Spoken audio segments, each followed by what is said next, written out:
चंपा की कहानियाँ। बहुत समय पहले की बात है। एक छोटे से गांव में रामू नाम का एक किसान रहता था। रामू के पास बहुत कम जमीन थी, लेकिन वह अपने जीवन से बहुत खुश था। उसकी पत्नी जानकी और उसके 2 बच्चे सादगी में भी आनंद ढूंढ लेते थे।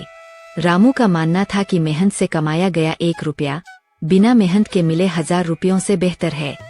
एक बार गांव में भयंकर अकाल पड़ा। बारिश न होने के कारण खेत सूख गए और खाने के लाले पड़ गए। अपने परिवार की मदद के लिए रामू काम की तलाश में पास के एक घने जंगल में गया। वहाँ लकड़ियाँ काटते काटते वह बहुत अंदर चला गया, जहाँ उसने एक अजीब चमकता हुआ वृक्ष देखा।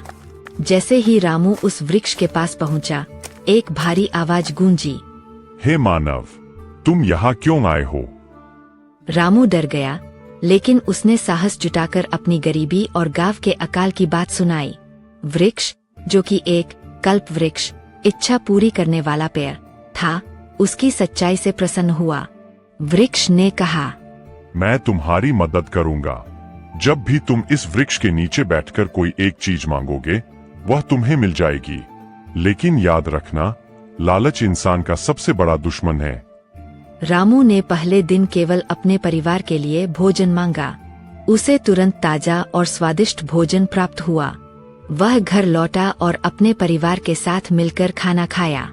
धीरे धीरे उसने अपनी झोपड़ी को एक पक्के घर में बदल दिया और गांव वालों के लिए कुआं और पाठशाला बनवाई।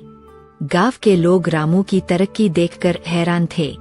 रामू ने कभी किसी का बुरा नहीं चाहा और वह हमेशा दूसरों की मदद करता था। कहानी में मोड़ तब आया जब गांव के मुखिया धनीराम को इस जादुई वृक्ष के बारे में पता चला। धनीराम एक लालची और अहंकारी व्यक्ति था। उसने चुपके से रामू का पीछा किया और उस जादुई वृक्ष का पता लगा लिया। अगली रात धनीराम उस वृक्ष के पास पहुंचा। उसने सोचा, रामू कितना मूर्ख है, उसने केवल घर और खाना मांगा। मैं तो इस वृक्ष से पूरी दुनिया की दौलत मांग लूंगा। वह वृक्ष के नीचे खड़ा हुआ और चिल्लाया, मुझे सोने की मोहरों से भरा एक बोरा चाहिए। तुरंत एक बोरा उसके सामने गिर पड़ा। धनीराम की आंखें चमक उठीं।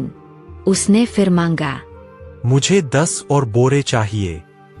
वे भी मिल गए, लेकिन धनीराम का मन नहीं भरा।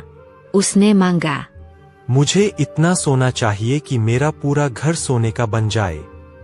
वृक्ष ने उसे चेतावनी दी, सावधान, तुम्हारी जरूरतें पूरी हो सकती है, पर तुम्हारी वासना नहीं। जितना भार उठा सको उतना ही मांगो। लेकिन धनीराम ने उसकी बात अनसुनी कर दी।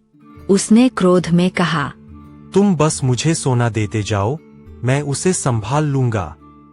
अचानक आकाश से सोने की ईंटों की बारिश होने लगी। धनीराम खुश होकर उन्हें बटोरने लगा, लेकिन ईंटों का ढेर इतना ऊंचा और भारी हो गया कि वह उनके नीचे दब गया। वह बाहर निकलने की कोशिश करने लगा, लेकिन जितना वह हाथ पांव मारता, उतनी ही और ईंटें गिरतीं। उसने डर के मारे चिल्लाना शुरू किया। संयोग से रामू सुबह सुबह वहीं से गुजर रहा था। उसने धनीराम की हालत देखी और तुरंत वृक्ष से प्रार्थना की, हे देव, कृपया इस सोने को हटा दीजिए। मुझे और कुछ नहीं चाहिए, बस इस व्यक्ति की जान बचा लीजिए। वृक्ष शांत हुआ और सारा सोना गायब हो गया। धनीराम बाल बाल बचा। धनीराम को अपनी गलती का एहसास हुआ। उसने रामू से क्षमा मांगी। रामू ने उसे समझाया कि संतोष ही सबसे बड़ा धन है। इस कहानी से हमें यह सीख मिलती है कि जो व्यक्ति अपने पास उपलब्ध साधनों में खुश रहना जानता है, वही वास्तव में अमीर है। अगर ये कहानी आपको अच्छी लगी हो तो इसे लाइक और सब्सक्राइब करना ना भूले, ताकि नई कहानी आए तो आपको पता चल सके।